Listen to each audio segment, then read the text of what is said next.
Sa kaugnay na balita, may paalala ang Department of Health sa publiko sa maaaring maging epekto ng oil spill sa kalusugan. Alamin yan sa report ni Hazel Alviar.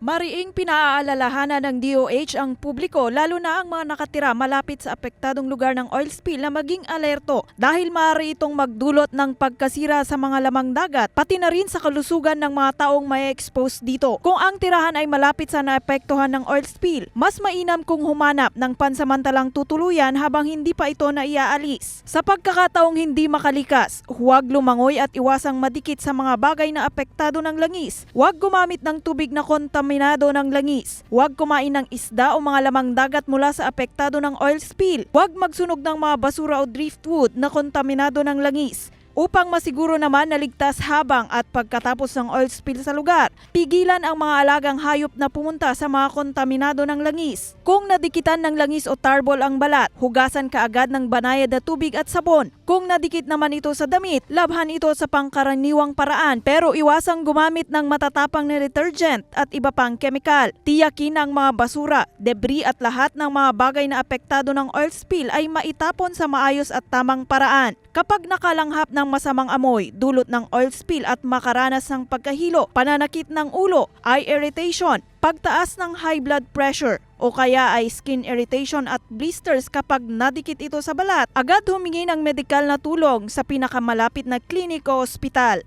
Hazel Alviar, Balitang Southern Tagalog.